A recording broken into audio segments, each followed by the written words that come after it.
NASCAR comes out with some more new rules, and we got a bunch of spotter news.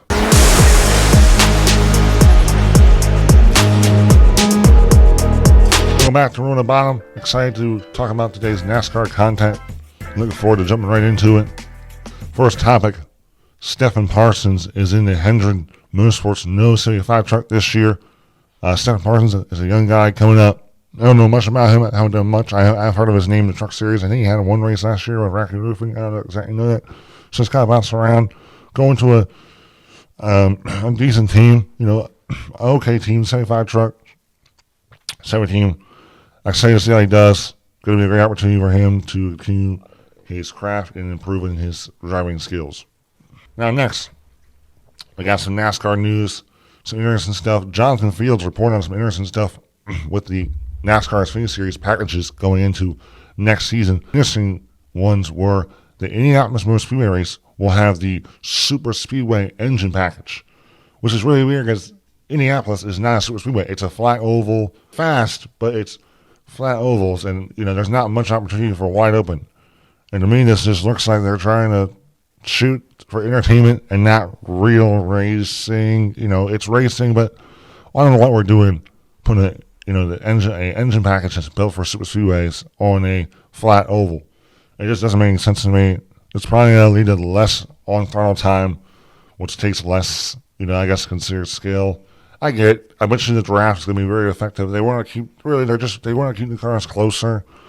I don't get it too. Also with Michigan will also have that super speedway engine package. I don't remember I assume they weren't using that same package before. So I don't know what the reason. I think it'll definitely be an exciting race probably with this, but I just don't get it, dude. I get it. We gotta stop trying to make it all about entertainment and start putting on a good racing product, real racing. It's not about drafting and how close the cars can stay together. We gotta have real racing. Let these drivers show off their real racing skills because it's pack racing. It's racing, but it's a totally different type of form racing. It's not really what NASCAR is. Of course, I love it. The biggest race we put on is a super freeway pack racing, right? And it's exciting, right? But that's a special race, right?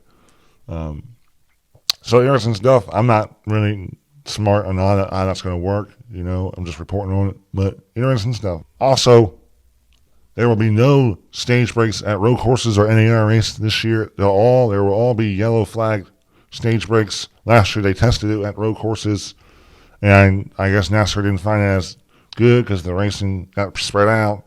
There was no wrecks. There was only one caution per race at Indianapolis and Watkins Glen.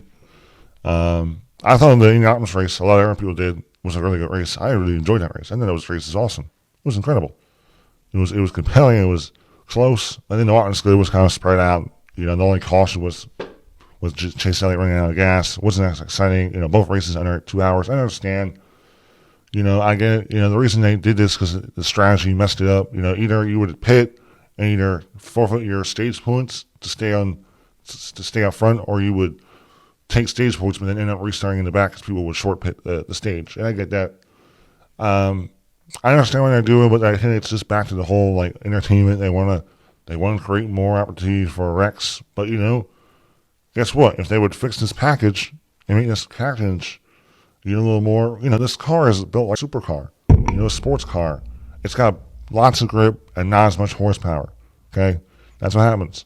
They used to drive cars that weren't really built for what they were road courses, but now they have.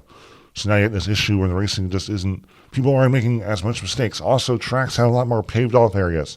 If you would pave in, you would put grass back where paved areas are, and if they make a mistake, they could most likely pay for it, right? So, I don't hate it. I guess I look forward to more restarts, but I understand why people would be upset with the decision. Kansas Motor Speedway has a new rebrand, new logo. It's cool. It's got the fields. That's kind of where Kansas is, around a lot of field area. I think, they had a cool video for it, which was sick. It's becoming one of the best tracks on the circuit, so look forward to what that looks like. We got some spotter news to wrap it up. Spotters get extra tools. They will now be able to carry a device to monitor timing and scoring, and they can now use cell phones while on the roof, and they also get a third two-way radio. Previously it was two, but one radio must be programmed by NASCAR. So I guess some more opportunities for spotters to get a little more access, more scoring ability. I guess I can use our phones now on the roof, which is kind of weird. I guess I couldn't. Three-way radio they can have now. So I guess more opportunities to talk to their, crew chiefs, crew members, driver type stuff. So interesting stuff. I don't really know much about how it all works. I do listen to, I do have my own racing on Trying radio, so I love using that. So I'll be interesting, great for spotters to get more access. Last part, more spotter news. I got some calling spotter news. Josh White will spot for Josh Williams in the Xfinity Series in number 11, and then he'll spot for the part-time-ish 16 car and Cup with at least AJ Allmendinger as the only driver reported, and then Coleman Presley, who is Joey Logano's crew chief, will spot in for the AJ Allmendinger in the Xfinity Series. At first, I was thinking that Coleman Presley was going away from Logano, but now it's just for the Xfinity. So that, I guess AJ and Coleman have had some good history before. Coleman used to spot for AJ when he was in Xfinity, I guess, a year ago. So now they're back together, and that's great. And then also Frank Daly Jr. will spot for SVG Shane Van Gisbergen in the 97 full-time in Xfinity, and then he'll also spot for Daniel Hemmer in the 31 Cup car. So there's inspiring news. Excited to see how that works. Well, that's a wrap on today's episode. Hope you guys enjoyed. Just going to throw out some news, cover it, talk about it, give my thoughts. Hope you guys enjoyed it. Let me know what else you want to see. Let me know how you think about this new aero package or engine package they're doing for Indianapolis and Michigan. Let me know what you think of the spotter changes and the spotter news. And also let me know what you thought about the stage cautions going away at road courses.